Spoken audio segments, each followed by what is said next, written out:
What's up, guys? It's Rick Ginn, and today we're going to have some fun. We're going to talk about wholesaling pre-foreclosures, and I find this as a topic, actually, people like to talk about pre-foreclosures, but they don't actually tell you how to wholesale a pre-foreclosure. And I love this part of the business. And I'm going to tell you the good with the bad because there's so much opportunity here, but you have to understand it. You got to understand what the pitfalls are, what the challenges you're going to face when wholesaling it, and you got to understand the really big opportunity in it. And that's what we are going to jump on today. And I have done, I wish I could count how many of the pre-foreclosures, but a lot. I mean, well over 500 just in the pre-foreclosure category. So we're going to actually go in and define everything, what a pre-foreclosure is. And I'm going to show you, I promise you, if you stay with this video, I'm going to show you the sweet spot, the opportunity. And most importantly, I think you'll learn here is you're going to learn the types of pre-foreclosures to avoid. The time suckers, the ones that will just talk you to death, but they're never going to do a deal with you. Guys, I had a 5-year journey doing those types of deals, and I am all about it. So like, I have over 20 years experience doing this. I'm just telling you, if you pay attention within this next hour and you want to focus on wholesaling pre-foreclosures, I will give you the tips that you're never going to get from the gurus without paying a ginormous program. And honestly, most of them don't have nearly the experience I do. Well, a majority of them. There are exceptions to the rule. So, guys, if you like this comment, if you like this type of videos, do me a favor, make sure you smash that like button. Oh boy, a lot of people on today. Make sure you smash that like button, and make sure the like button, because that helps people get in contact with this information. And make sure you subscribe to the channel here. I also have a personal channel, Rick Ginn, which I bring a little bit more personal stuff home. And guys, we're going to have fun today because today is a special day for me. And I'm going to share a little bit later in the video. And it's kind of cool. And I've debated, do I share this on my personal channel here? It's up to you guys. If we want to talk about it, we'll do it. So first and foremost, we always talk about wholesaling because that's what we're focused on. I feel that everything else we talk about is a distraction. I'm not going to talk about coins. I'm not going to talk about the stock market. I'm going to only teach you what I'm best at because I don't want to waste your time. So that's it, guys. So make sure you're subscribed. And guys, you have the comment section. Make sure you use the comments. Introduce yourself. Tell us where you're from. Tell us what market you're working in. And if you guys missed the live stream yesterday, my God, you missed a really big announcement from me and Zach. We have taken on a ginormous project to do 1,000 deals with you guys. And I know that sounds ambitious, but honestly, we have been patient. We have spent time with you guys, and we've spent the last 3 years teaching you guys how to do wholesaling 100% for free. We're earning your loyalty. We're earning your trust. And honestly, we're flipping the whole guru industry completely upside down because every guru tells me, dude, what you're doing, it's wrong, man. Like you're going to burn a lot of bridges. I'm okay with that. I don't care. The truth has to be spoken. And that's what I'm here for. And you guys know I'm like raw, I'm authentic, and I'm going to tell you how it is because I have fought your fight in wholesaling journey. And I find like it's frustrating to me. Nobody shares the other side of the journey because this business is phenomenal and it's changed so many people's lives. And for the most part, everybody who's ever touched wholesaling can agree on that. But the one thing we're not going to agree is like how we're going to pilfer people on a 95% failure ratio. So I love you guys. I love you guys tuning in. This is going to be a lot of fun today. So what we're going to do is get into the teachable part, and then we're going to open up and we're going to talk about it. And I got some pretty cool stuff to share. So have fun. And then guys, if you want to go live, I see a ton of you guys on the live. It's first come, first serve. I work through you.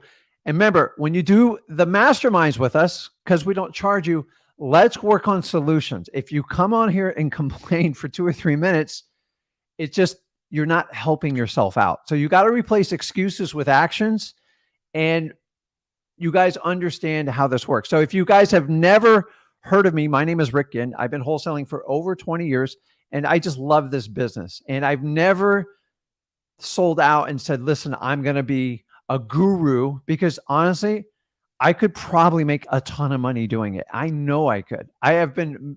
The offers I've gotten are ridiculous, but I wouldn't be happy. And if you guys understand, money's great and money solves a lot of problems. But if you're truly not happy and authentic in what you do, I find a 95% failure rate. I would lose sleep at night, and I don't like it. And I've been victim of it. A lot of you guys on this live have been victim of it, and I just want to cure it and I want to fix it. So we're doing it in reverse order. So if I get 100 people that want to go all in wholesaling, and I find 5 of you that want to knock it out of the park, I'll run with you. So if you guys want to JV with us, I'm going to show you how to do that. We have no fees. We have nothing, but you have to bring deals. And I'm going to be truthful with you, because when you don't pay me, I can tell you the truth. You see, when you pay a guru, you're going to get the fluff experience for a while. They have to. But when you don't pay someone, it's like when you have your parents sit down with you and have that hard conversation, and it's unpleasant, but it helps you become a better wholesaler. And that's what I'm here for. So let's get into it. Let's talk about pre-foreclosures. And what I want to start out with doing is, you've got to understand. So a pre-foreclosure is basically when a homeowner starts to miss payments on their property. Now, keep in mind, the banks never own it. They just service it. They fund it, they sell the paper, but in the end, they service it, and they charge the owners, which is Fannie Mae, Freddie Mac, for the most part, of the properties we deal with. And when they get behind on payment, they can enter into a legal maneuver to get their asset back, to get their money back. So a pre-foreclosure is anything before they sell the property. And that's how you get to a foreclosure auction. So I tried to think of like how I can condense this and make everybody completely understand this. So follow me, and I'll take you through the journey here. So let's see here. So it's actually, I'm just going to go through the mechanical steps first, because people way overcomplicate this. So the easy parts I'm going to give you up front. So we've already talked about what a pre-foreclosure is. I don't want to spend a lot of time and energy doing that, because my favorite thing is coming out and talking to you guys. But we all have to learn, and we have to entertain. But you know what? I'm feeling like we're kind of missing something here before I get into it. Wait a minute. I know what it is. Dude, you guys got to get pumped up, man. It's like, I want you to get to the point where you don't know the difference between a weekday and a weekend, because that's the world I live in, and wholesaling can get you to that journey. But if you got ADHD like me, and you get like hyper focused, and like you'd like to have fun, and you think education for the most part is super boring, here's what you got to do. Let's get pumped up, guys. Let's go.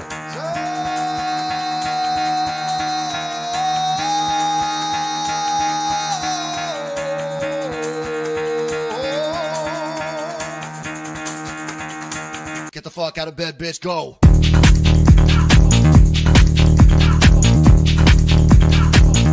Get up, get the guy, go.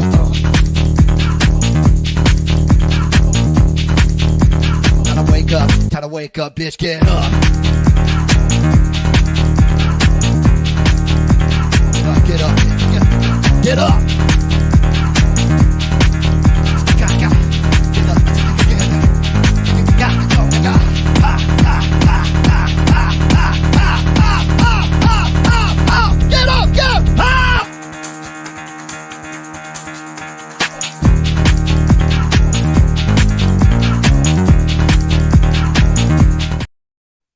That's it, man. That video describes me. So it's a lot going on in that video. I like to have fun with it. So I think we got to break it up in the monotony and actually have fun while we do it. So the beauty of wholesaling is you get to choose who you work with.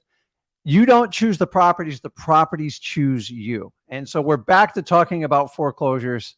I could play that song all day. I actually thought about playing it like the background, but you'd probably get me too hyped up and my ADHD would probably take over. So we define what a pre-foreclosure list. So let's just go through the simple mechanics of how to do it, so you guys don't overanalyze it, because most of you way overanalyze this. And I'm going to give you the kind of the easy parts of it. So number one, if you want to get in doing pre-foreclosures, you just got to get the list. And here's the good news.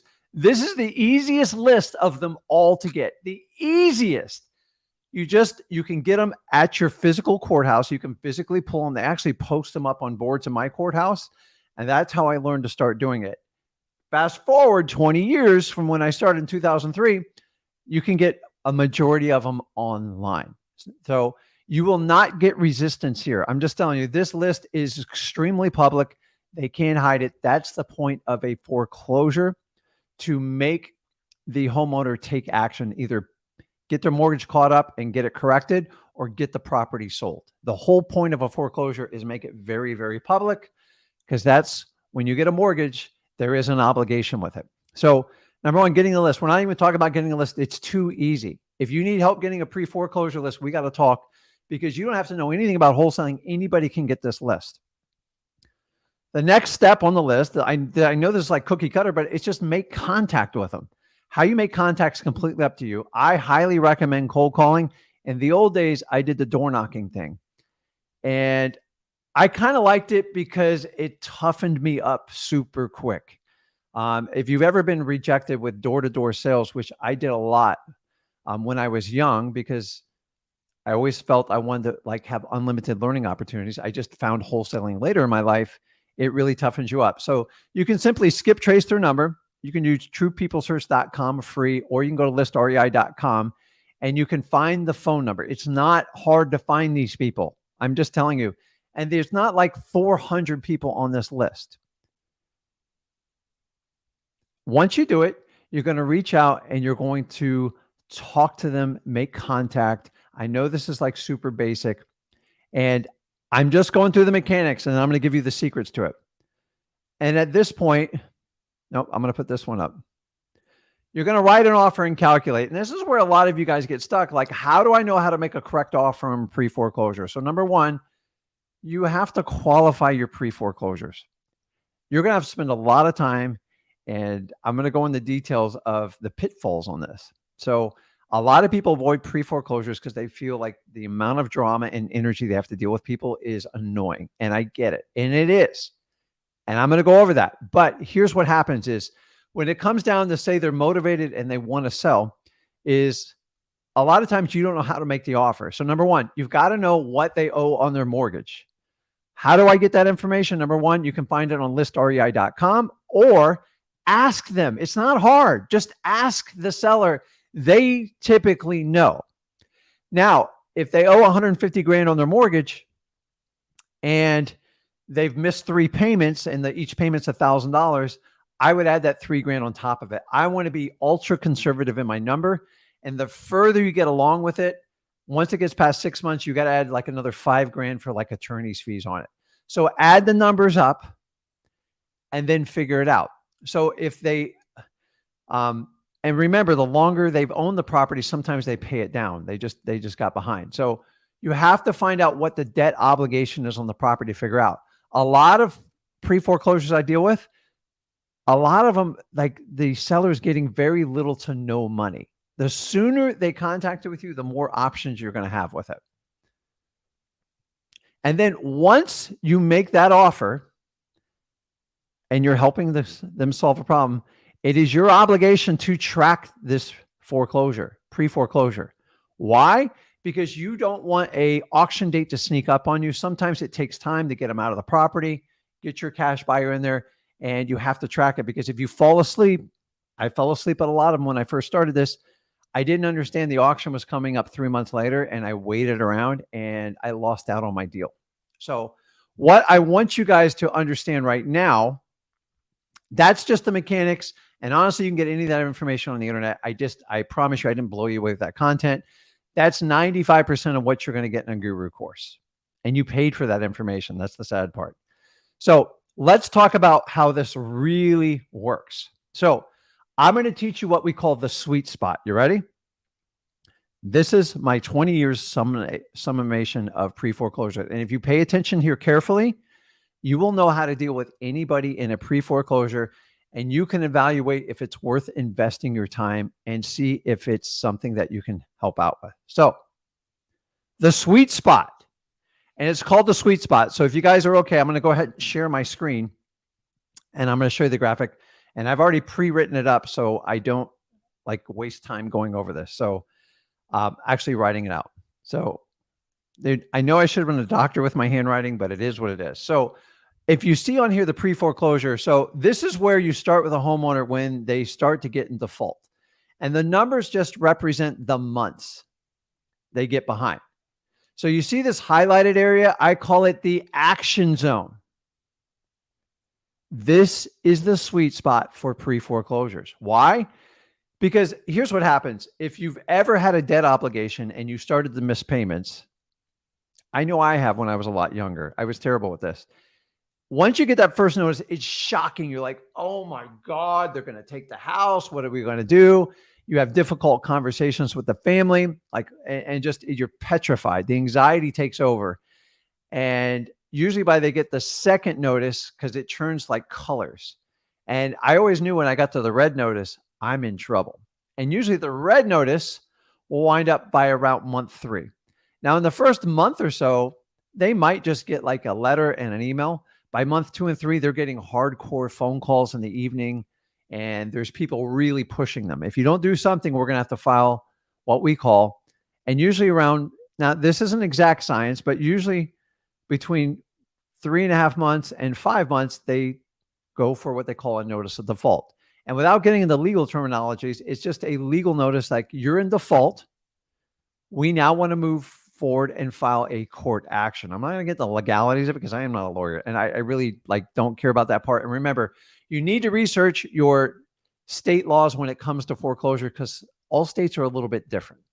So there's all different types of legal definitions. I don't want to do that video because that's a video in its entire self, and I prefer a lawyer to do it than me. But most lawyers are going to put you to sleep. So let's face it, by month 3, maybe you call it 4, I call it 3.5 months. If you can't get somebody in pre-foreclosure to take action here, it's a nightmare. It's a nightmare. It's like, because here's what happens. They cross over this thing, and what are they? It's the river, you know that fancy river over in Denial? It's called the denial zone. And what happens? They go, well, it's been 3 months. They haven't taken the house, honey. Let's just sit tight and not pay the mortgage. This is a pretty good deal for us. And when you catch them in this denial zone, it's torture. This is what we call the friend zone. And you know what I'm talking about with this. It's that person you want to date, but they don't want to date you, and they keep you on standby, and they keep you a close friend and tease you. Guys, if you get stuck in this stage, move on. It's not going to work out. You cannot force a deal. You cannot make them do it. And if you avoid the denial zone, the friend zone, you will be very successful with pre-foreclosures. And this part is what takes most wholesalers out. Guys, I'm giving you my visual picture of what happens.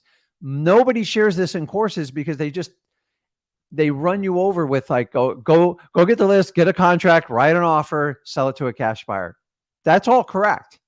But here's the data of 20 years to tell you, if you get in this sweet spot, you've got to just move on. Listen, give me a call if something changes. Now, here's what's going to happen. If you can't get a deal here, then you can go find other people that want to work with you. And this is when procrastination kicks in its highest form, and they will use you like a wet, dirty rag. And I don't want, guys, you didn't get in this business to have someone drag you through the mud and never do a deal with you. And then what happens is, I call this the Hail Mary zone.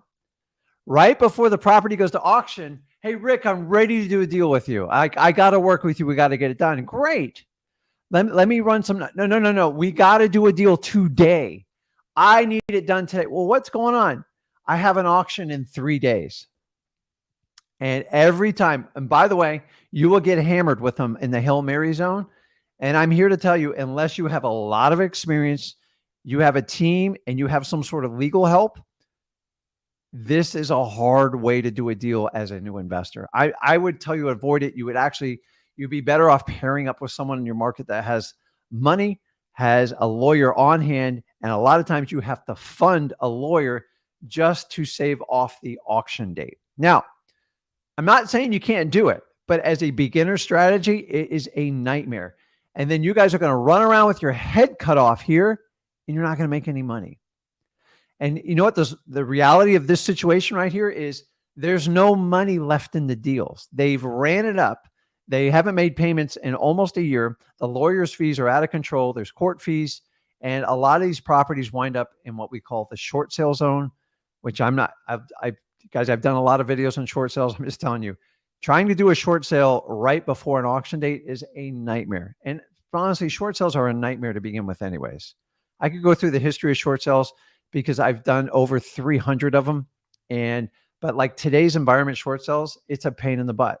And I don't highly recommend it to you because you have to work with realtors in the whole 9 yards. So guys, focus in on the action zone. So if you're targeting pre-foreclosures, the sooner you can catch them, the better your odds of having success. If you just get one thing from this video, take it, guys, because it is a game changer. I hate that word. I apologize for using it. I know it's a guru word, but I'm just telling you, this piece of data right here is 20 years of me busting my butt with people in pre-foreclosure.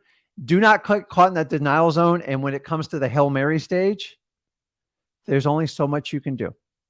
I always tell people at the Hail Mary stage, are you willing to fund a lawyer? And if you're not, I cannot do it for you. Now, I do work in the Hail Mary stage because I'm very good. I know the attorneys, I know the judges, but like it's 20 years experience. So if you just started today, I don't want you in the Hail Mary zone. And you're going to get all excited. Let me know in the comments. Anyone's ever got excited with someone call me and go, oh my God, they want to do a deal with me. They want to do a deal with me. Yeah, but like it's 3 days from auction. Are you willing to fund $1,500, $2,000 just to try to even stop it? And even that is a risky deal.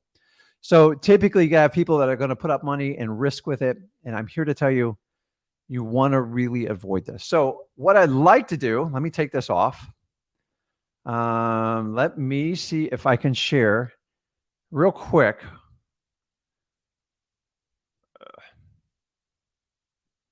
Okay.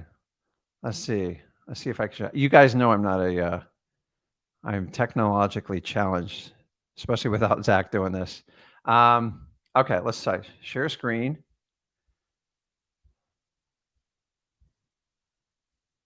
Okay, forget that.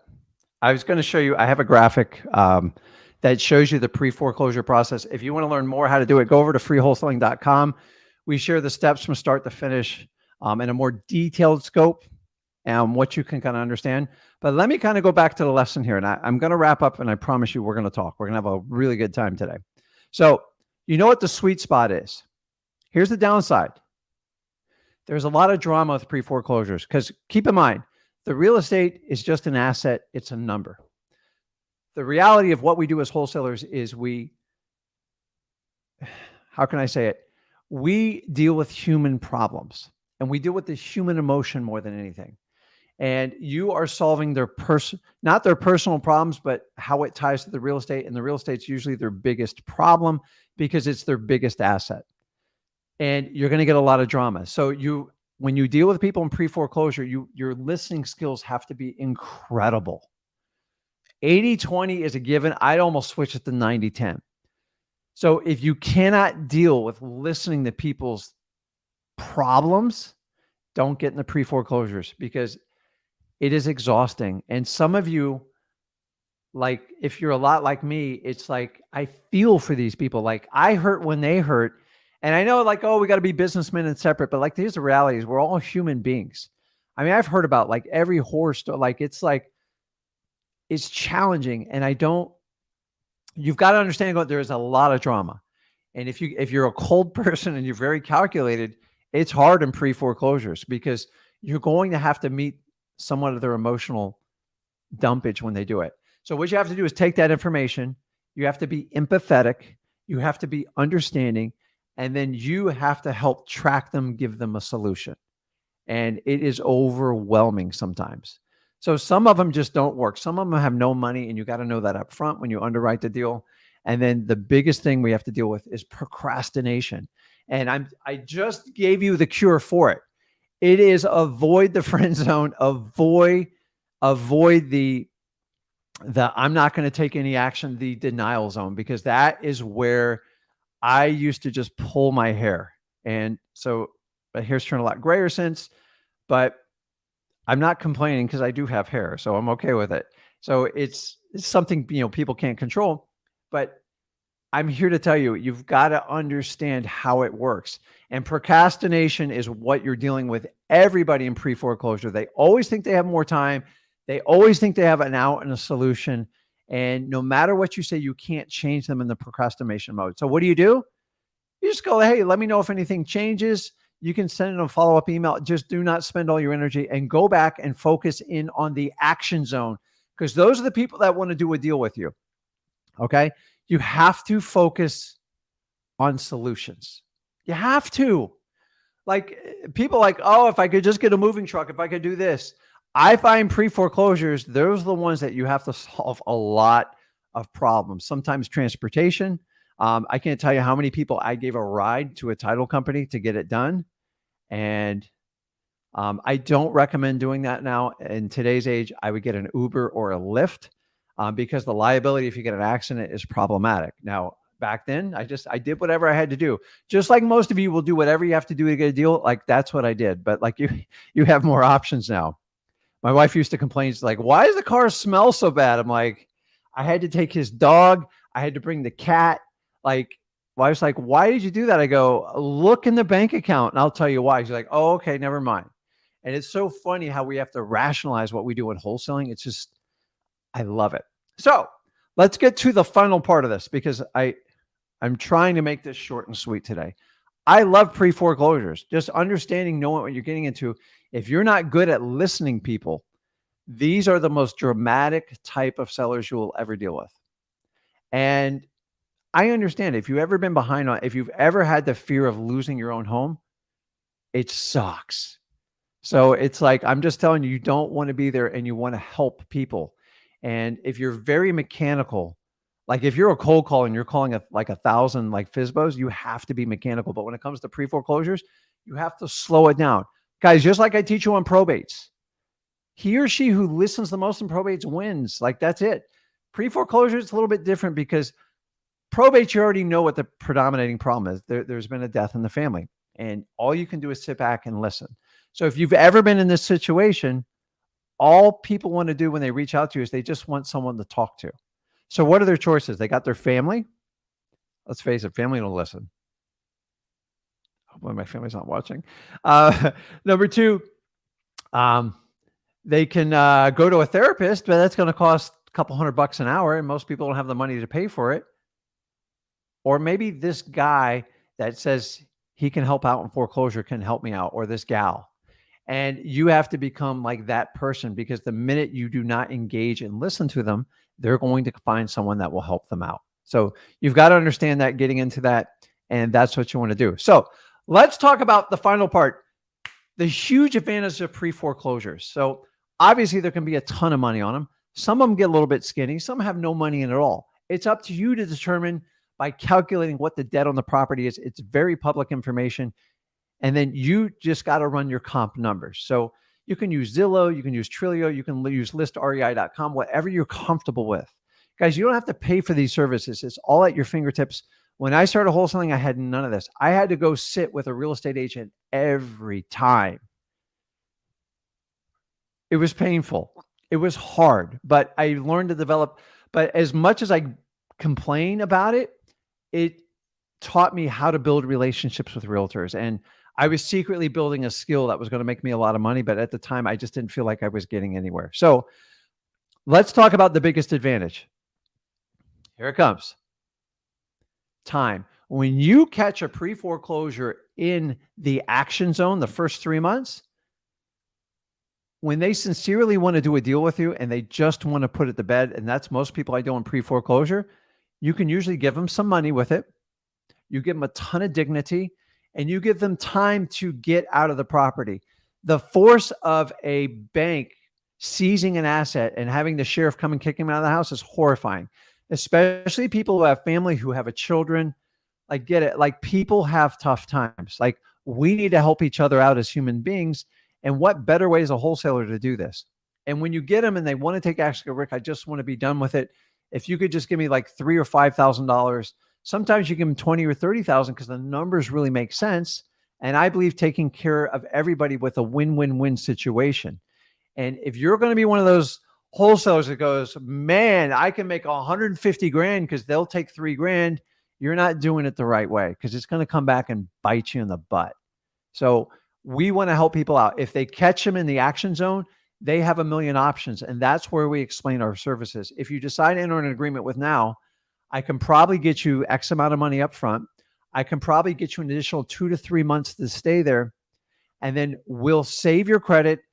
You'll get this foreclosure behind you. And then you dictate when you leave. You see, when you give them that kind of language, they're like, holy moly, I have options. And so that's the advantage to your sellers and pre-foreclosures. Now, let's talk about the advantage to the wholesaler. Time. Oh my God, when you catch them in the action zone, when you guys have properties under contract and you only have 7 or 14 days to sell it, it's stressful. It sucks. There's no other word for it. An agreement with you and they need 3 months to move out. You got 3 months to find a cash buyer. How hard can it be, guys? Unless you're way overpaying for the property, this is actually really easy. And I can't tell you what a luxury it is as a new wholesaler to have this, because most of you guys' problem is you don't have cash buyers and you don't know how to do it. And trying to get a cash buyer in 2 weeks or 30 days it just seems like an overwhelming task. If you do pre-foreclosures and you catch them in the action zone, 3 months or less, you have a lot of time. Now, don't take advantage of it. I've seen wholesalers take 6 months to a year. That's not fair. Remember, you're there to create a win-win for everyone. It's not Rick wins and everybody else loses. It's, hey, they get out of foreclosure, they get some money. I give them a little bit of time. I get some more time because I'm not experienced and I have more leniency with bringing cash buyers in there. And then the cash buyer gets a good deal because he or she's going to be patient too, and they're getting a wonderful deal. That's what we call a win-win-win. That's how I operate.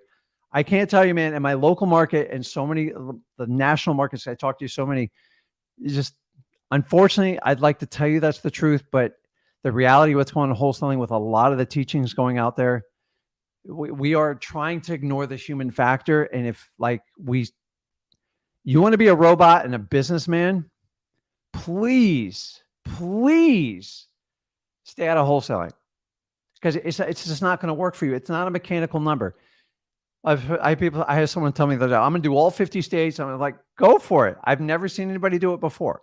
So that's everything with like pre-foreclosures. Please understand, if you have a question today, let's talk about it. If you have any questions with wholesaling, let's talk about it, guys. Like, we have a full house today. I know I didn't do anything special today. So say you get a pre-foreclosure and you don't know how to sell it and it seems overwhelming, or say you just get a regular deal outside of it. Guys, if you want a JV with me and Zach, we'll do it, because yesterday, if you didn't get it, go back and check out that live stream. I talk about JVs and we talked about the problems with them, and nobody wants to talk about it. Everybody wants to ride it under the bus. And so many people are being taken advantage of in JVs. I've been there. I've been a victim of it more times than I care to speak about. And I know a lot of you would do it. So the number one thing you have to understand with JV is it is business. And number two, trust is a major factor. So there's 2 types of trust. There's the paper contractual trust, which says, if you don't do what you say, I'm going to take you to court. The reality of people suing and stuff, when people say, I'm going to sue you, I kind of laugh it off, because unless you've been through a lot of lawsuits, and I've been through the war room, and most experienced wholesalers have, it is a lot of work to sue someone. Like, it's an obligation. And remember, the burden's on you when you sue someone. Like, they just have to put up their defense. So when people say they're going to sue, like, I know that it's the quiet, silent ones that scare me. And those are the ones that whenever I've seen happen, it's crazy. It is a lot of emotional roller coaster. It's expensive to do a lawsuit, and it's ridiculous. So the best way, paperwork always, when you do a JV, you have to do the paperwork. If you take someone's word for it, you're going to be taken advantage of. So the other one is the trust factor. Has this person credibly given me enough information and enough of a feeling that I'm going to trust them? And unfortunately, going by feelings alone is dangerous. So me and Zach here at Flip with Rick, you guys know I've been in the business 20 years. My reputation means a lot to me. My name, because I put my name out there, and you guys know how I brought my son up to do this business. So And it was his choice. I didn't drag him in the wholesaling. Honestly, I was actually against him doing it when he was young because I just, sometimes this is a hard business. And when he wanted to get it, and it was great. So we've grown this. We've spent, like a lot of people, we spent 3 years doing this. And so what we try to do is establish your trust. We're doing this a completely different way. Listen, this is our opinion. And you guys will validate if it's correct or not. Why not teach everyone how to do the basics of wholesaling? And now let's find a way where we can work together. And I'm not going to take that quick money. I'm going to teach you and coach you the basics of wholesaling. I think it's so simple. And the way information shared today, it's all out there publicly. So many gurus, so many coaches, mentors say, well, I teach it for free anyways. To a point they do, but they always leave out critical information. They give you really simple models. And honestly, there's not much you can do it. And they say, listen, if you really want to be successful, you've got to join this program. And then it just never stops. I got presented a program the other day. Unfortunately, I saw the content and I can't unsee it. It was $25,000 to be proficient at wholesaling. Guys. So our goal here is to just get you up and running with wholesaling. If you want to learn how to do this and you want to cut to the chase, go to freewholesaling.com. I don't hold anything back. What's my purpose? Why do I do it? Every guru asks me, because I'm friends with a lot of them. I don't it's not personal with me. I'm just going to take to the market what they want. And you guys, we're tired of the BS with the gurus. So, hey, what's your end game? Here's my end game. I want to do 1,000 deals all over the country. I want to be the biggest wholesaler out there. How do I do it? I'm going to take 3 years and I'm going to build up credibility. And I'm going to show them the trust factor and why everybody out there chases this short-term money. I'm just going to go in and give it all away for free. You can't do that. You're going to go broke. No. I have a wholesaling business. I do just fine. Am I the richest wholesaler? Absolutely not. I never claim to be. I'm the happiest wholesaler because I have freedom. And it's not about who has the most money. It's who has the best quality of life. And if wholesaling allows you to do that, we can all agree that wholesaling is good for everybody. How you want to do it? If you think paying someone 5 or 10 grand is going to get you a shortcut to success, try it out. I'm just telling you, you're going to come back to me and Zach anyways, because we don't hold back. Imagine if you could see someone's course before you signed up, or maybe you could try it out for 90 days before you did it. There would be a 90% failure ratio because there is this crazy barrier. But I'm going to get off that. So if you guys want to work with us, please go back and watch the live stream from yesterday. We go into detail on how to do it, but basically you can go over to sellmypaper.com. I got it across the bottom here. You click on your state. We have partnered with premier partners all over the country. And these are people I've done business with, Zach's done business with, people that have high reputations, and we partner up with them and work together. You get 50% of the deal. And you're like, well, give up half. Guys, I want you to flip your own deals. That's my goal. But if you're just starting out and you want to get a good deal, and then guys, we're only looking at wholesale deals. And I'm going to tell you the truth, it's not good. And then you'll get feedback on it. But if it's a great deal, we can partner up with our local partners because all real estate's local. Nobody can do this nationally. It's too localized. And you get 50%. And here's the best part is I never ask you for a dime. I'm not going to ask you for a couple grand to submit your deal. Why? That would go against everything I do. I get it. Some people are trying to protect their time and I'm okay with it. And it's their right, but you have options now. And the worst thing is you're going to learn a lesson. You're going to learn how to write contracts. And if your deal's close, we'll work with you. We'll get on a 3-way call, get the seller to the right price and get it done. And everybody wins. And here's the best part is we oversee to make sure my staff, my people make sure that you are always taken care of. And when we have problems with people, we switch them out. We're not perfect. And it's going to be a fun journey. But in this last week, I am blown away by how many deals gone. And I am truly humbled. I can't tell you how excited I am about this. So if you guys want to learn more, go there. And we're adding markets on a daily basis. So just be patient with us because we are not letting. So by the way, every one of our premier partners has to prove it with data, with facts. And we go over their title companies. and they sign agreements with us, and they'll sign an agreement with you, and we all work together. And then if you do deals with us, how do you want access to me and Zach? That's how you can get very personal access to us. And we feel that's the best way to do it. Could I sell $5,000 courses? Dude, all day long. I bypass millions and millions of dollars. Why? I'm in the long game, guys. You guys want to play the short game, knock yourself out. Keep taking the coaching dollars because they're shrinking and shrinking and shrinking every year because the world has changed and we're in a society where you choose who you want to do business with. So this hidden like wall, it's over. I'm sorry, like it'll always be there, but like guys, it's up to you which route you want to go with it. So guys, check us out on there. So before we get in the lives here, I said, listen, I would, I debated whether I want to share this publicly. I believe everybody should walk the talk before they go out on a limb and go out in front of thousands, hundreds of thousands of people and say it. So today is one of my special anniversaries. I'm not going to make a big deal out of it, but a lot of people ask, hey, Rick, what's that tattoo on you? Tattoos from 3 years ago. I made a commitment to myself and I used my wholesaling journey and I just decided to make a major shift in my life. I never even announced it till today. It's not a big deal, but I just decided to get rid of all bad habits. So I decided alcohol wasn't part of my life anymore. And I'm hardcore, man. Like when I do it, I put it on my bicep and go, listen, I'm never going back to that. And I just decided it wasn't serving me anymore. So I waited 3 years to even kind of tell people. So if you have that challenge in your life, I commend you. I promise you, just fight the battle every day. And I love it. And without making this commitment, I don't know if I'd be doing this with you guys. Like I wake up every morning. I just love life. I love everything to do. I love my wife. I love my kids. You guys know how much I love Zach. And that was the final change I need to do it. And the reason I'm telling you is it's my journey. It's nobody else's. And I still walk it every day, but I used the disciplines I learned in wholesaling to apply this change in my life.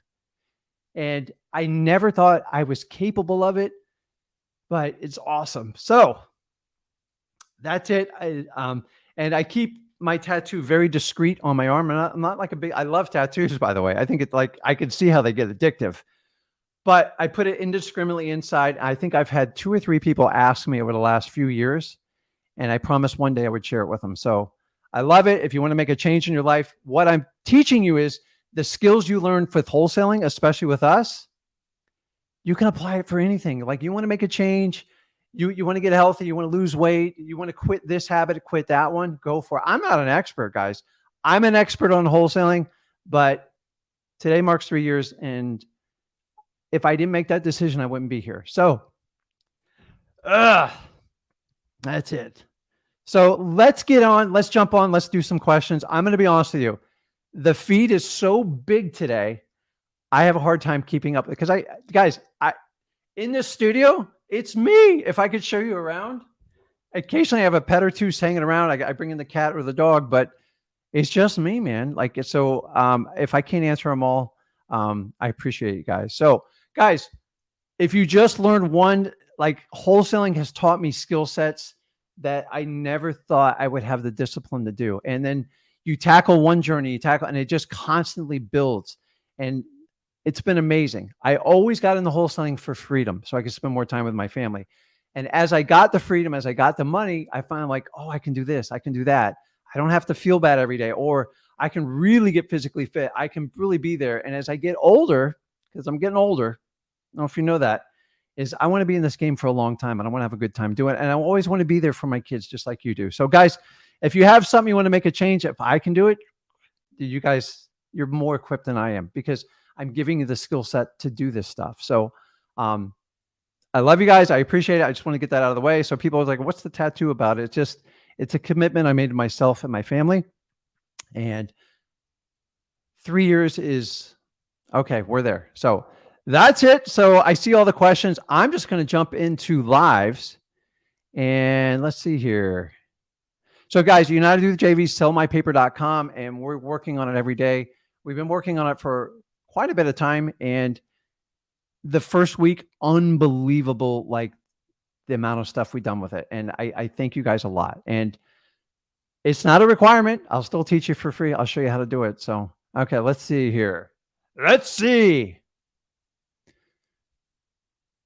Okay, let's see.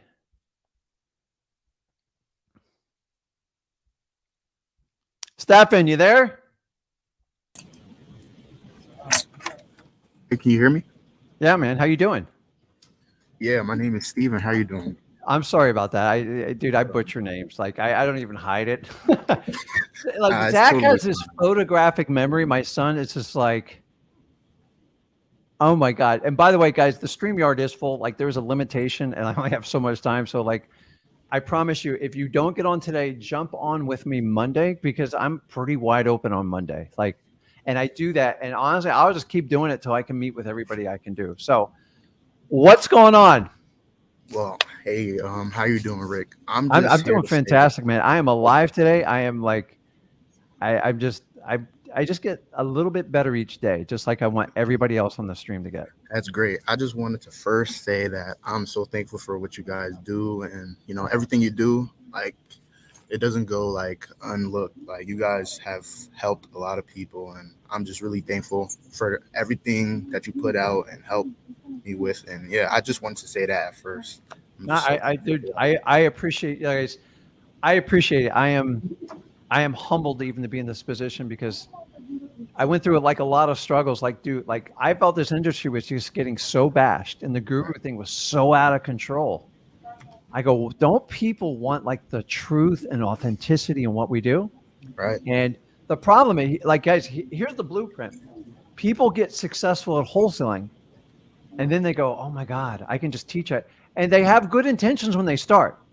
But then someone goes, I saw a post yesterday.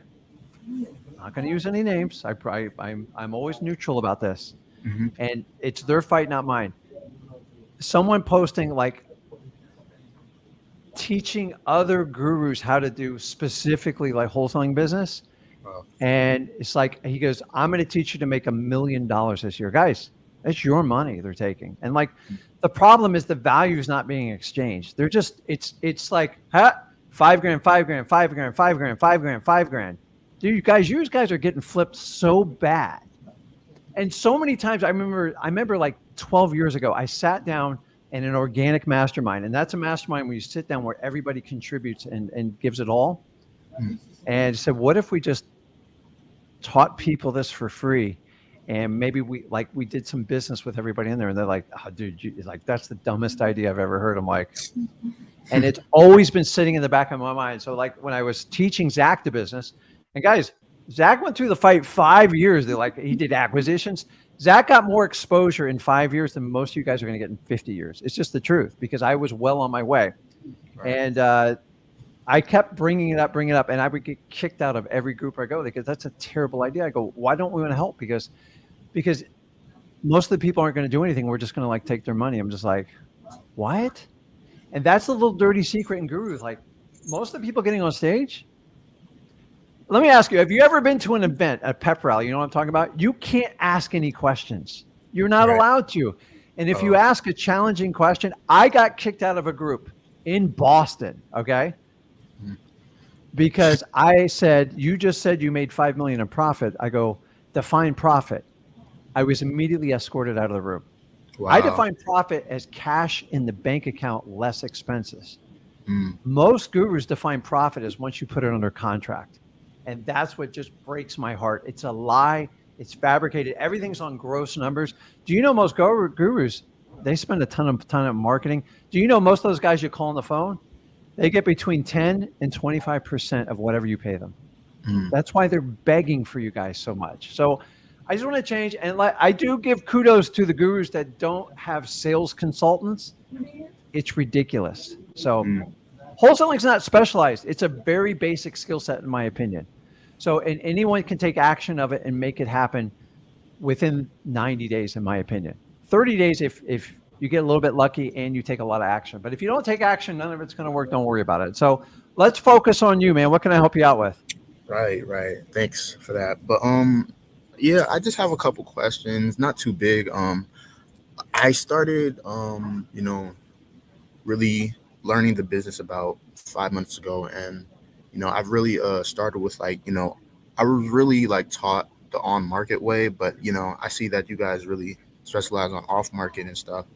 But Hmm. I've been mainly doing on market because it's really like I don't really have too much of a budget, so it's like it helps me like I just make a call and see what goes on.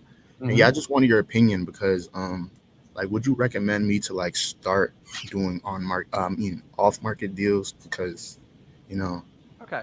So this is a so what you're asking me is a very popular question. Like it's mm, on everyone's mind. And so I'm just going to give you, so guys, when I give you answers, and the really cool thing is with like me and Zach, you kind of get like two different, not two different versions. You get the same philosophy, but sometimes we have different ways of attacking it. yeah.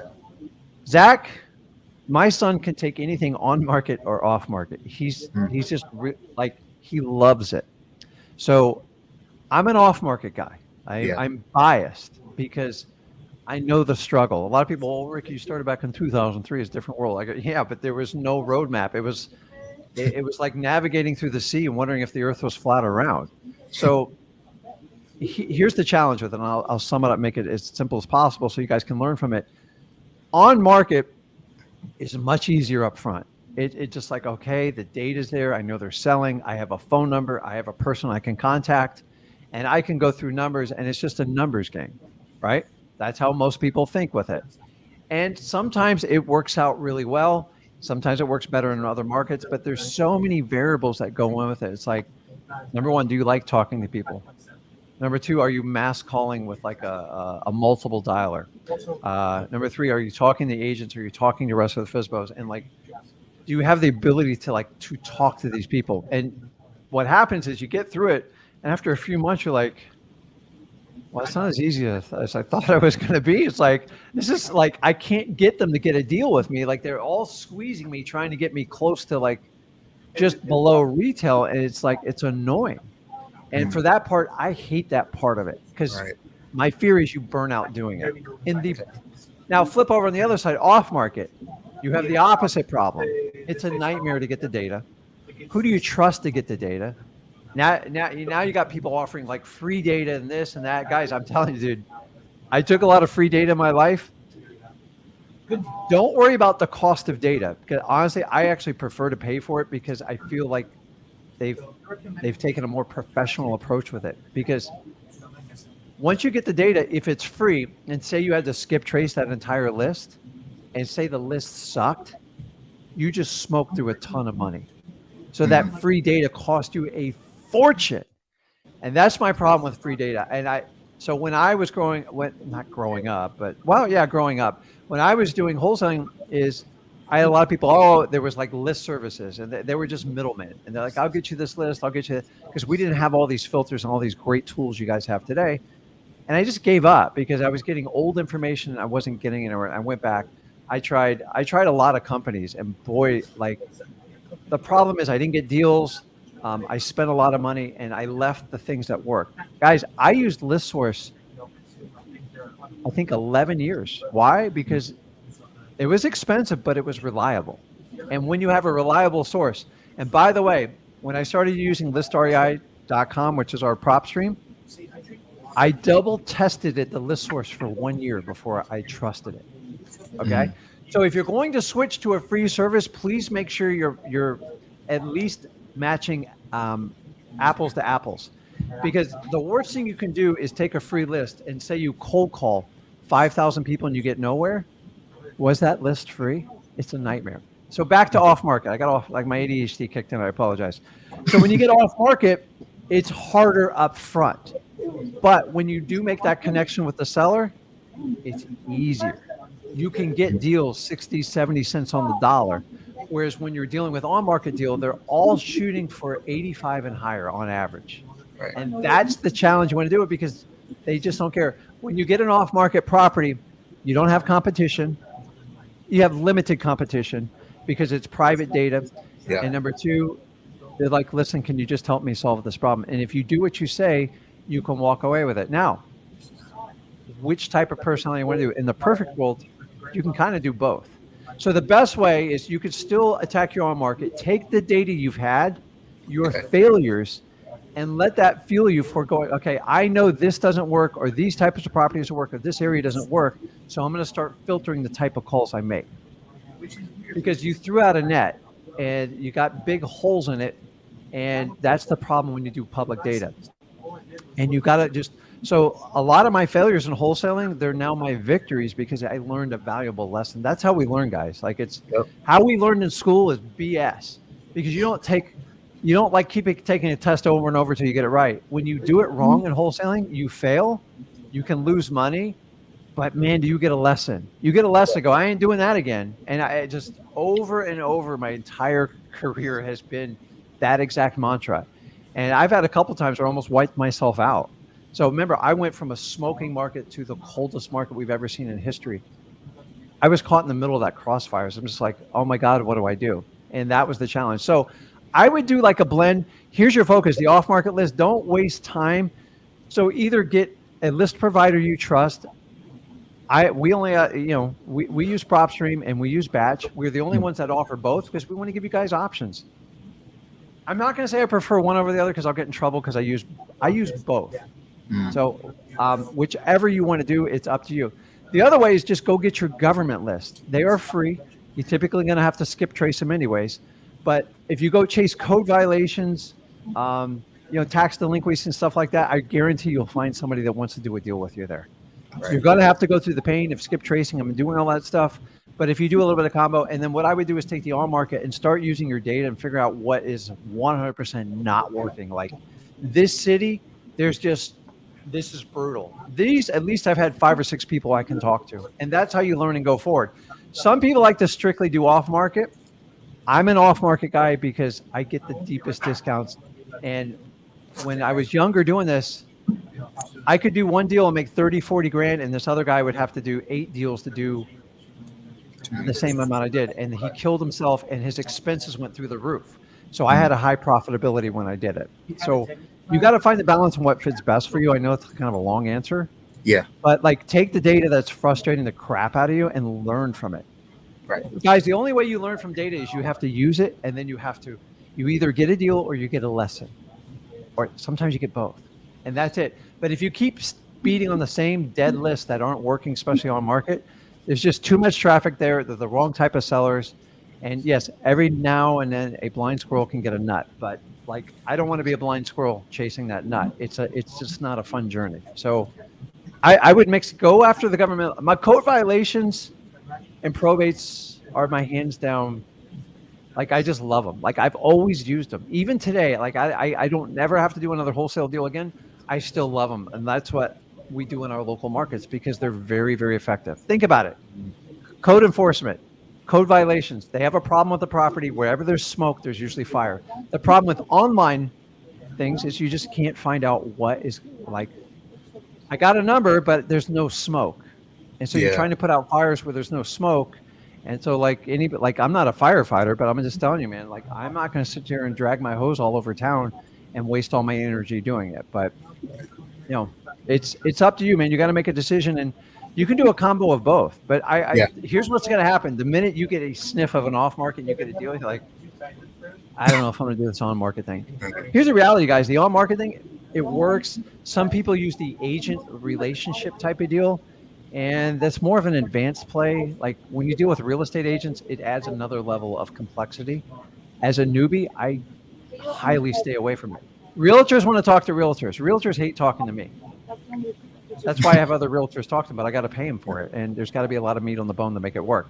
So the best realtors I do are the ones just before they go into the market. I go, call me before you put a piece of crap house on the property.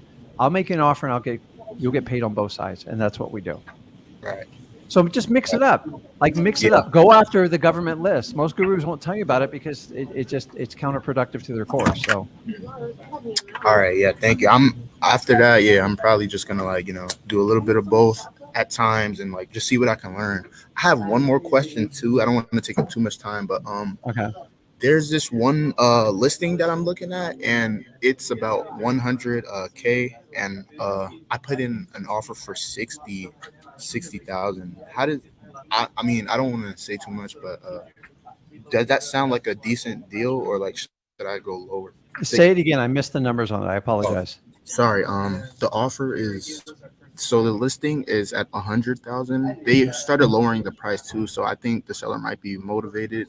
So yeah, I spoke to the person and I was able to like get the agent to like, you know, get the offer at 60, and she actually just sent me the DocuSign and everything. And I was just making sure that the only problem about this property is that it's on a highway street. I don't know if that like affects. Yeah, it's going to affect the value. Like, It so is. I would find out how long it's been on the market. Right.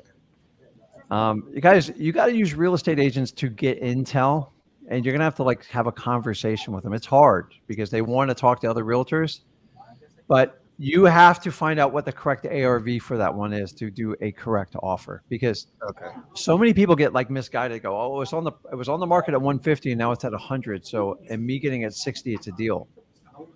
You're making an assumption because you got to find out, because here's the one beauty about like when people put their properties on the market, meaning public, like MLS, stuff like that, the market speaks. And when nobody wants that property, you've got to like step back and go, okay. Sometimes you have to like put a cover over their offer price, and then you go, okay, I'm going to go into listaria.com. I'm going to like see what they say. I'm going to look at Truly. I'm going to look at Zillow, and I'm going to find the most conservative values. And that's how I'm going to make them an offer. So when you guys make an offer, and here's the problem with the market, you make an offer based on what the realtor listed for. They're clueless. And most realtors overlist a property by 10 to 15% as a negotiating tactic. So as wholesalers, we cannot play in that arena, not even slightly. So just sometimes you got to put a blindfold on what they put on an offer. And the longer the days on market, how long has it been on the market? It's been on the market for, I think this one was like 100 days. So yeah, and they just dude, like you got a lot of motivation there. So I always like try to like work. So what I would probably do is put it under contract. You're gonna have to look at the ARV. I want you to do that on your own. I don't do comps. And then once you have it under contract, get the longest inspection period you can, and then have an authentic conversation with the realtor. Because once you have it under contract, then you can ask hard questions like, what's the deal with this property? Why has it been on the market so long? Have you had other offers that fall through? Like, just be honest with me, because I don't want to. And here's how I talk to I don't want to waste your time. I value your time. What am I missing on this property? And just try to talk to them. And then you put out your kind of feelers and make sure you got a signable contract, and that's all you can do. And these types of properties, you wind up double closing because you're kind of stuck, like the way they do it. And that's the challenges you have to deal with these realtors. Yeah. Okay. And so I usually try to double down, like try to get the realtor both sides of the commission so they'll cooperate with me. But there's so many factors other than price you have to deal with realtors. And guys, I'm not going to teach you a course on it because in my opinion, it's like an advanced strategy and it's a pain in the butt. Like I tell you, if I'm going to deal with real estate agents, I'm going to go get my own real estate agents, which I have plenty of them. And I'm going to have them do that dirty work for me. And I'm going to pay them a night. You're going to pay them anyway. So you might as well have them doing the work. We have a huge, it's like they speak Spanish, I speak English. It's a very hard communication barrier because realtors are up here, we're down here. That's how we're viewed.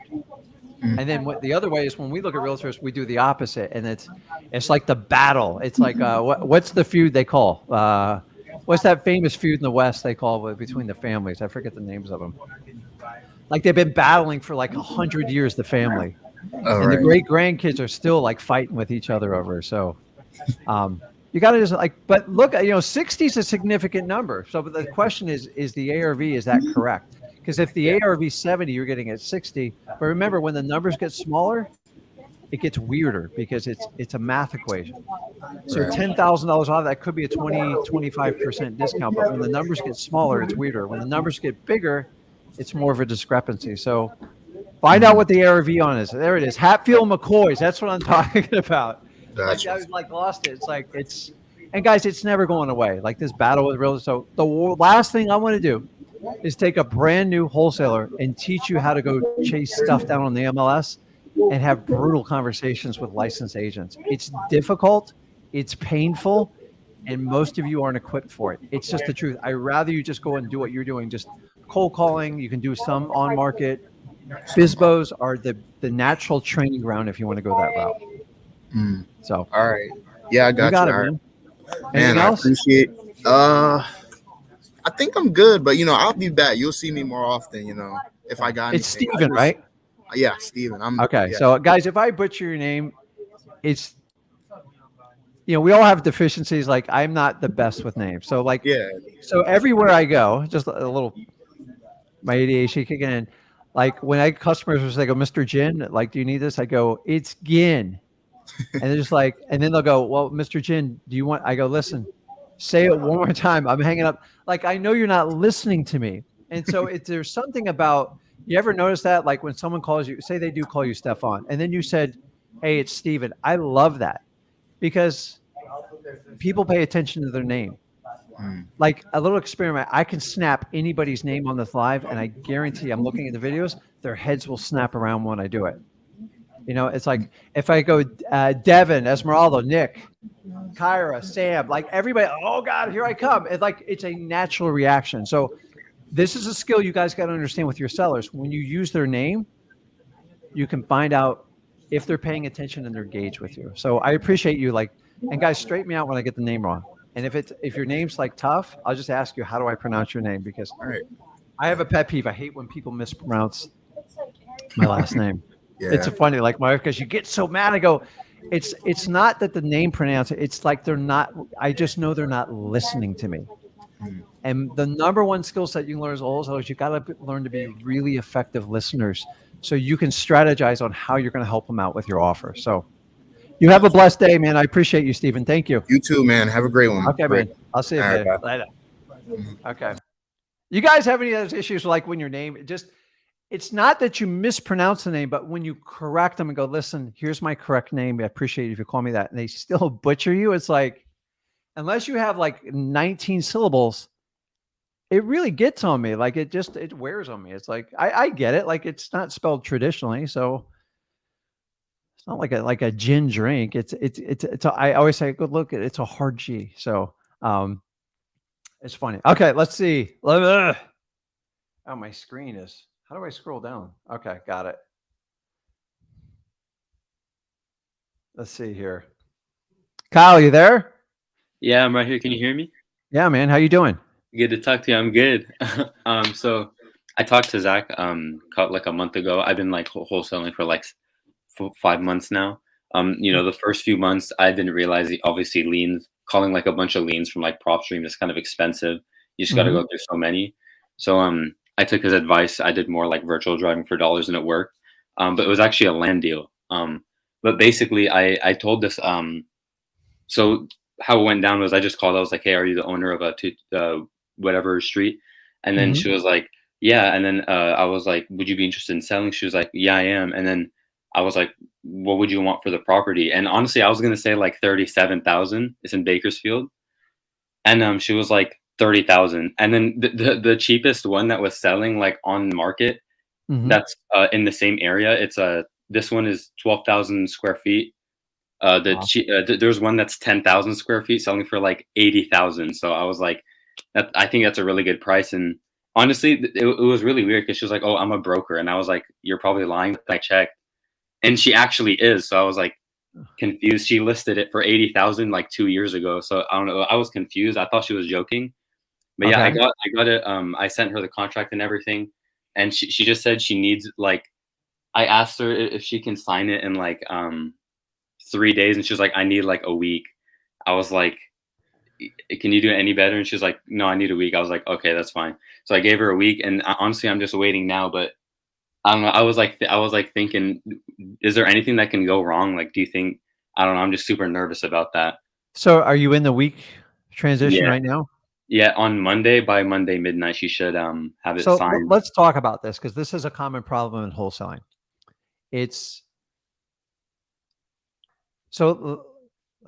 First of all, I'm going to teach you a tool to prevent this ever happening to you again, because that's what you need. Because here's what's going to happen. This is going to happen over and over and over.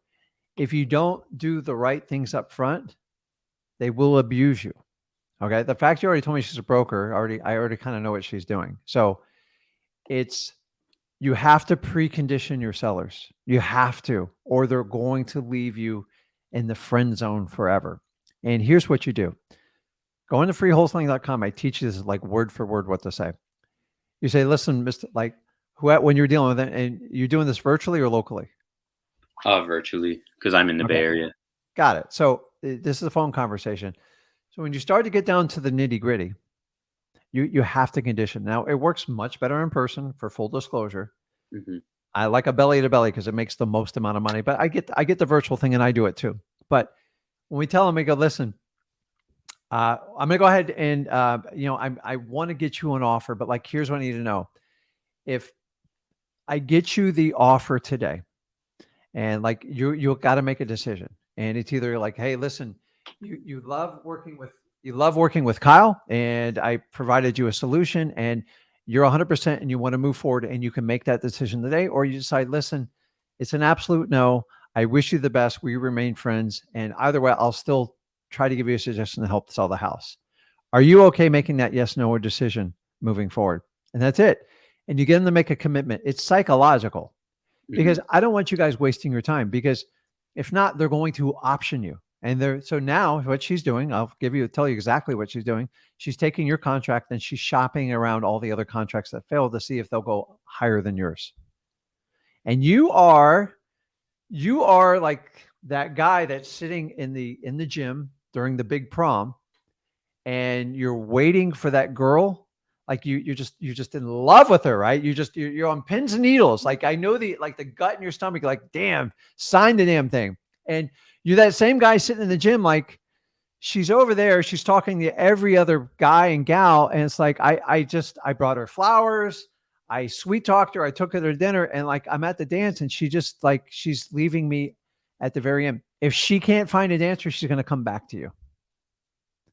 That's what you're at. So I'm just trying to tell you this. In the future, I want you to learn so you don't get caught in the friend zone.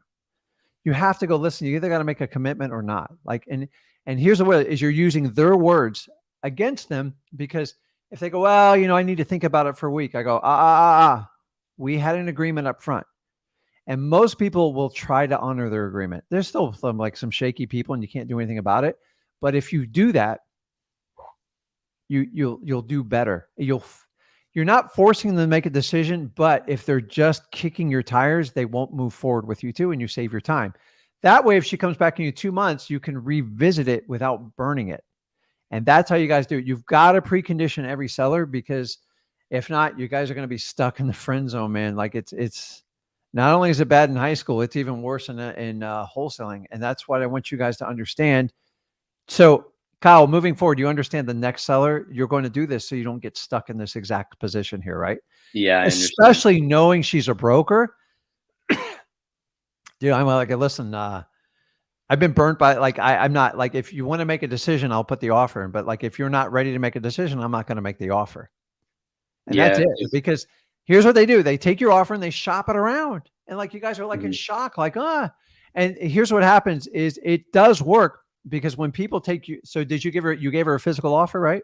No, actually how it was I was like, are you interested in selling? She was like, yes. I was like, how much would you want to sell for? She was like, 30,000. I was like, honestly, like when she said that, I was like, what the hell is this? The property I'm thinking of? Dude, what? Like, oh yeah, 30,000. Like, how big is this house again? It's a vacant lot. Oh, okay. Yeah, 12,000 square feet. So now you know how to do it in the future. So the question is, what do I do now? Right? That's your big question. So how many days you into this dance? It's so 4 days, I think, or 4 days now. So it's on Monday. One or two options. You got one or two options, and neither one of them is wrong. But either you're going to get a deal or you're going to get a lesson, right? That's everything we say. You're going to get a deal or you're going to get a lesson. And the lesson is going to make your deals better off down the road. So either way is a win. So when we make a choice in life, we either win or we learn. There is no losing. There is no failing. It's like, I don't understand people's mentality when they do that. So one of the two things, you just wait it out and you honor the time. Like that's, unfortunately, you just got to forget about it and go there. And I've been there, dude. And it means you're sitting over in the gym and you made this predicament and you're just going to finish it. Or you can call her and go, listen, kind of thinking about it. If you can't make a decision today, I just got to withdraw. I found another property and I think it's going to work actually a little bit better.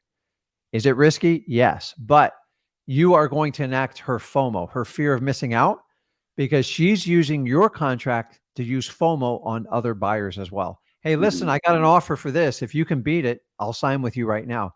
100% leveraging you. So you can decide to do that shotgun approach too. The worst one is she just ghosts you and like it goes away forever, which isn't like the end of the world. So you're going to have to make that choice.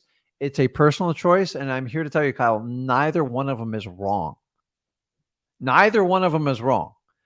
Like, what can you handle in stomach? Because like it's a difficult conversation, but it's like you put yourself in it and now you know going forward. So either wait it out or do that fear of missing out. And on a Friday, if you're on like a Friday evening, it's perfect because people have to think about it all weekend. They're like, so sometimes you're like, well, and you wanted to make a decision. Well, a bird in hand's better than chasing a bird for a few thousand more dollars. And honestly, if she comes, so did you put an expiration on your contract?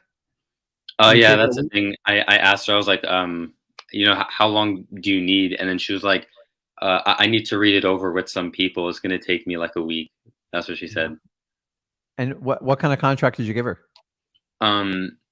It was, so I'm just friends with, like I got into wholesaling, because of like he's like older. I'm 18. He's like 24 and he kind of taught me, but he gave me his contract and he said, it's like really good. Like you can withdraw to like the last day and I don't know, it has all this stuff, but I gave it to her and wait, what was the question?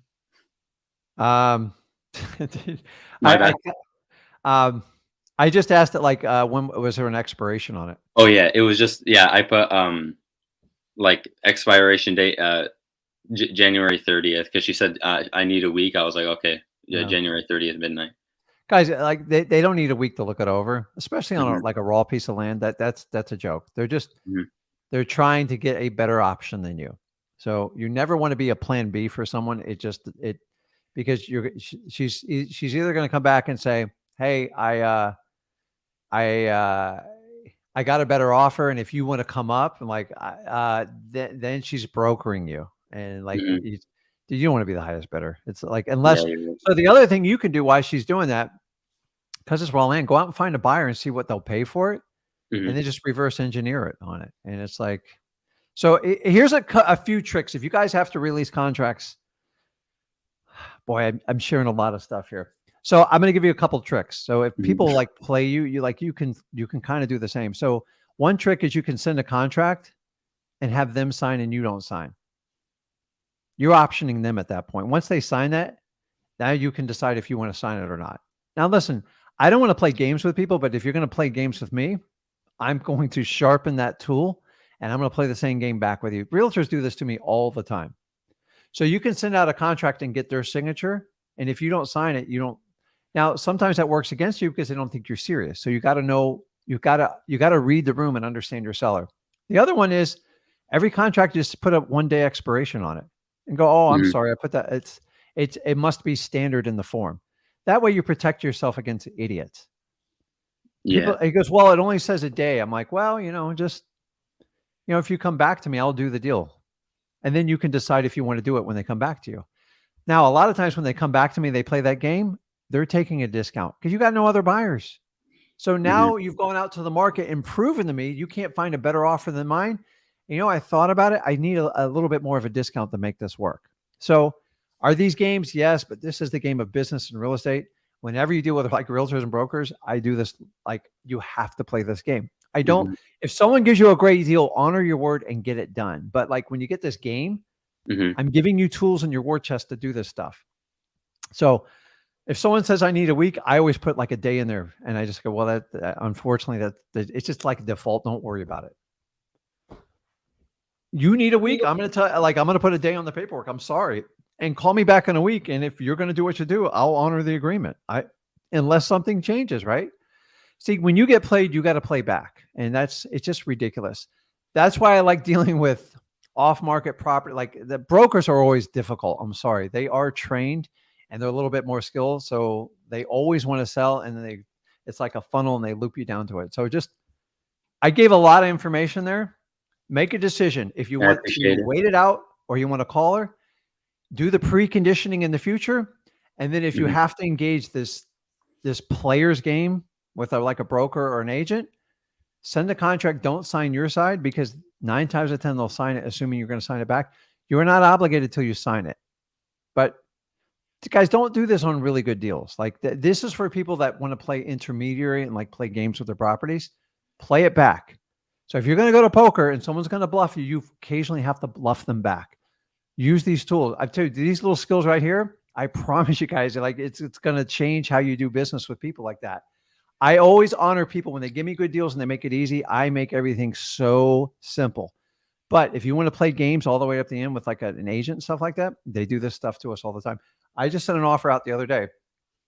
Same type of deal. I signed it, sent it over, thought we had a done deal. And the agent's like, well, if you can come up another $6,000, we got another offer. I'm like, yeah, but I already signed it. You said yes. He's like, but my seller didn't sign it. And this other offer came in.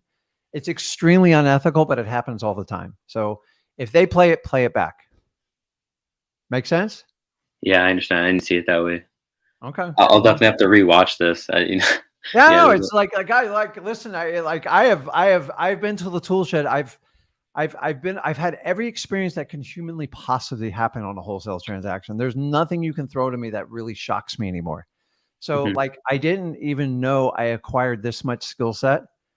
And I truly saw the value when I spent that 5 years working with my son. Honestly, I never had more fun doing wholesaling than when I did it with my son, because it was just fun, because he was having such a good time and he was learning, and it re-inspired me. I'm like, how can we teach people more efficiently, more effectively, and get rid of this 95% failure rate? And it's sharing stuff just like this. Guys, most of you would have to go to an advanced mastermind, pay 30 grand plus just to get tips like this. I'm telling you, all the time. And there's a reason I don't go to this stuff anymore, because there are people that are smarter and better at me. That's like, but I always look at it from, if I got starting wholesaling today, how would I teach it? And so many people lost their way when they did it. Like, oh, now I'm powerful. So many times when I got really advanced in wholesaling, I had a hard time teaching it because I talked over everybody's head. And now I look at all the other gurus. I'm like, most of you guys are talking at such a ridiculous advanced level.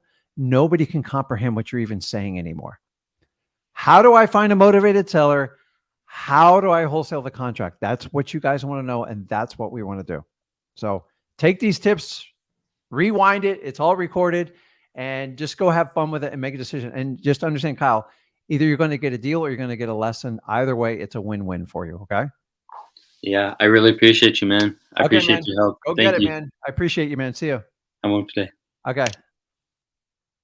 Okay. I had a question here I want to share with you. So somebody had a question about, let's see here. Where was it? It's a good question. And guys, I'm seeing the questions, but one day I get somebody to help me do that. So help me with all the questions here. Okay. Let's see. Where did I put it? Okay. So I have a two-part question from Noon. So he says on here, hey, question number one, if we JV with you and your son, would you be comfortable working with a title company of my choosing? So here's what we do.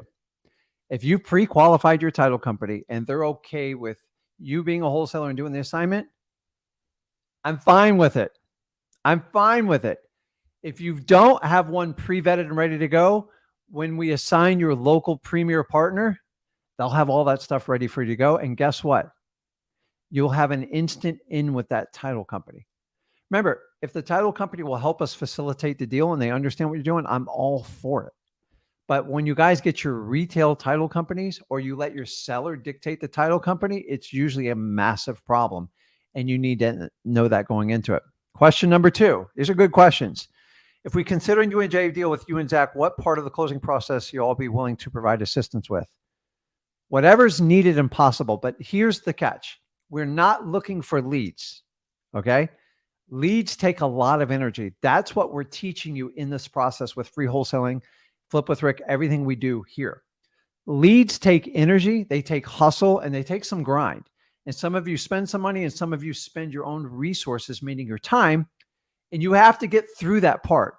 So if you submit a deal and it's retail, we're not going to look at it. Like, we're just going to tell you this doesn't work. Remember, I'm not charging you thousands of dollars to submit this.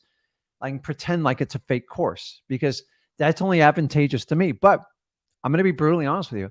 And then if you have it under contract, say you have it on contract 150 and go, listen, that deal's not going to sell for more than $130. We're going to tell you right up front. And some of it, if it's too far off, and I'm not going to share the numbers, but you guys are going to learn, You're just going to have to restart over with that lead. If you're close, the advantage of working with us is we'll involve, if you're in Florida, dude, I'm all in. But like if you're in Phoenix or you're in Dallas or you're in like Las Vegas, if you're close, then what we'll do is put you with a very skilled person at my level or higher. And then we'll get involved. And if me and Zach have to get involved, we're all in and we'll do a 3-way call and we'll try to make your deal work. They have to be close, guys. So if you have it under contract 300, it's only worth 200, you're on your own. Like I can't do anything with that. That's a lead that needs to be nurtured and worked correctly. And if you want to learn how to do it, go over to freewholesaling.com. We teach you step by step on how to do that. So hopefully that clears up some of the questions. And let's see here.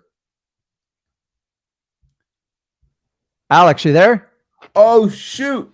Oh, shoot. Rick, what's up? Dude, I tell you, I love when I catch some of you guys off guard. You're like, No if you ever way. guys watch, I played it once. If you ever, if you get a chance, Google it. There's the kid, he was young.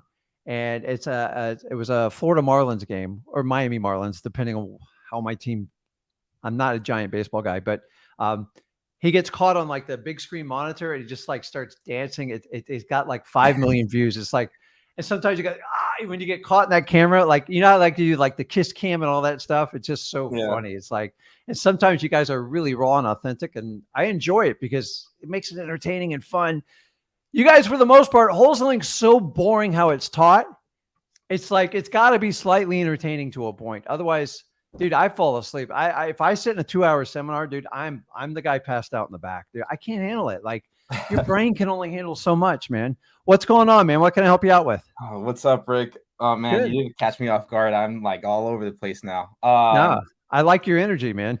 Thank It takes you. a lot Yeah, of energy to wholesale, guys. If you're like, I'm going to try to start wholesaling and this is what you need to do, dude, like go back to our intro video and watch it about 100 times, then come back to me. Oh, I love that song. Anyways, Yeah. though, I've been watching you guys for a while now. I've been, driving for dollars like every day, doing my cold calls and stuff. I spoke to somebody, I think, 2 days ago. I told them I'd call him back yesterday, but I told him I needed to talk with you guys. Because the thing is, so let me see. So basically,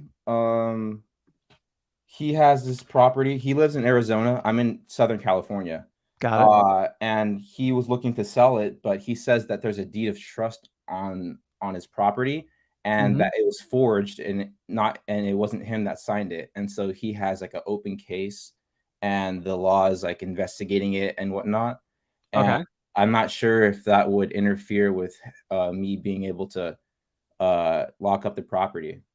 So understand this, go through your normal qualifying process. And I get deals like this all the time. And guys, I've done so many deals that I've bought properties that people didn't even own. And I've been involved in lawsuits over them. Not that anything I did. It's just like you do enough deals, you will eventually find a fraudster somewhere.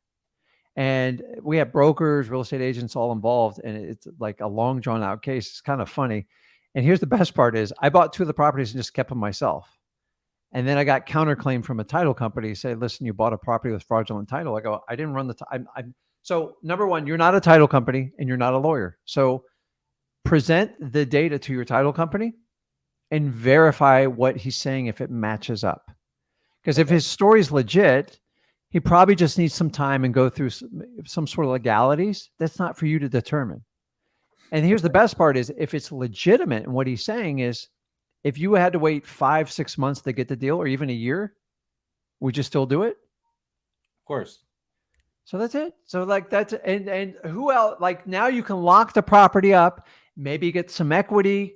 Maybe you have to renegotiate it and you have an upper hand advantage because nobody wants to buy that property because it's got clouded title. You're not living there. You're not doing anything. So it's a great opportunity. Leave it to a title company and like an attorney. And then now I get it. The guy probably doesn't want to enter an agreement because he's concerned with the title already, right? Yeah. Well, I didn't really get to that part because I was confused. I've never heard of that before. Listen, it's not your job to do it. Like the guys, I could do entire classes on advanced strategies. My focus is on getting you your first deal and getting you your first 100 grand. If I talk about land contracts and trust and stuff, dude, it's just going to distract you. It's shiny object. You want to talk about like novations? By the way, they're getting killed in the state of Florida because they're not putting up with it anymore. The title companies have had it with it.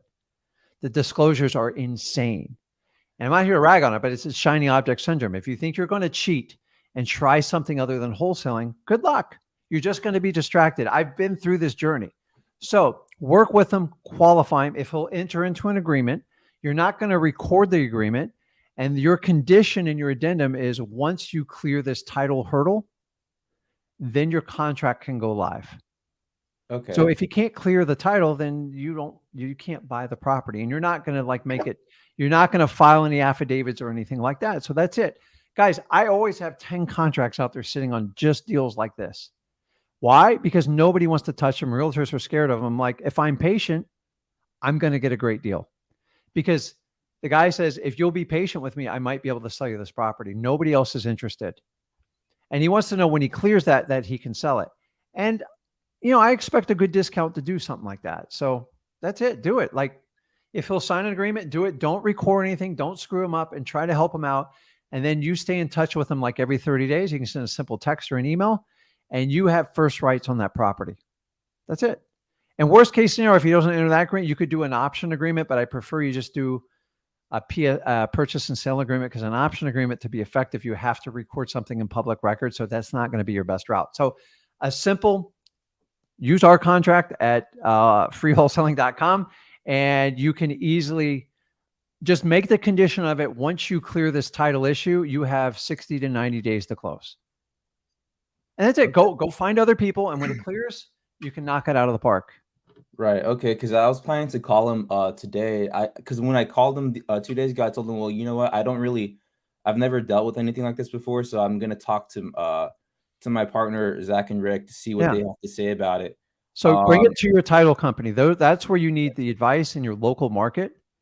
And take his story, give it to your title company, have them pencil search the title, and what you want to do is verify if he's telling you the truth or it's like a made up fib.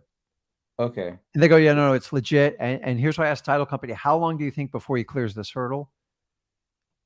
And they'll go, wow, it's probably 6 to 12 months. I'm like, okay. And then ask him, how long do you think it's going to be to clear the hurdle? And he'd be like, oh, I can probably have it done in like a week or two. Like, and that's when you can help him out and educate him. Yeah, because he says that it's been going on. Like he said that was signed like 8 years ago, and he's never signed it. Someone did it, all that. Yeah. Guys, it happens a lot more than you think. Like it's so like right now, because of the novation disaster going across the country, and novation's a natural thing where you replace a contract. In my local 5 counties I work with, recording an affidavit's a nightmare now. It has to be like, you have to go through a lot more hoops. You can't just record blanket affidavits anymore because it's out of control. They've had an 80% surge in affidavits in my area. Why? Because gurus are teaching this crazy technique to people that don't have the skill sets, don't understand the paperwork what they're doing. Innovations have a high failure rate, and you have to unwind all this documentation. And this is how people get stuck with clouded titles. So simply go to your title company, tell them the story or summarize it in an email, have them research the title and see if it makes sense, and then go back and then help them. And then it has these questions. You work with your title company. You don't need expensive attorneys to do all this stuff. And the idea is, by you providing solutions and options, you should be rewarded down the road for it. Now, if you have to wait 2 years, then it's fine. It might just be 3 months, but most of these things are usually 6 to 12 months to clear up stuff like that. Oh, okay.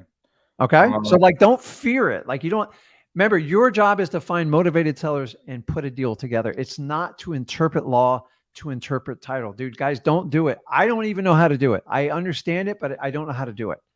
Because if I did that, then I would own a title company, and that's all I would do. Okay. So do that and then go find other people. Yeah, because I never really I think I haven't even I want to call him today and then do MCTP with him because I don't even know if we can agree on a good price yet. So Okay, before well, I see even, that you gotta get through that hurdle first. yeah, because I mean I know the property's motivated for sure because Hmm. it's like it hasn't been rented out for a while. He has a few liens on it, I think, like Yeah. garbage liens or something like that. And he doesn't want it anymore. He says he just wants to get rid of it. He doesn't want to So, put any dude, money into it. listen, go for no, build in rapport, build in a conversation, and give it a shot because, dude, he's tired of this property. Like he doesn't Yeah. like it, and then he's going to need someone that will sit back and be patient with him. Okay. Now, like an advanced strategy, if you found out like he'd really give you a cheap price, you could actually technically buy the property and take over the legal case. But that's kind of advanced, and I don't want to do that with you. But Yeah, I I've done know. options like that before, but it's got to be really cheap to do that because it is there is a risk. But is the reward there for the risk? You got to go and qualify him. So do your qualifying part, and then we can kind of work backwards from there. Okay.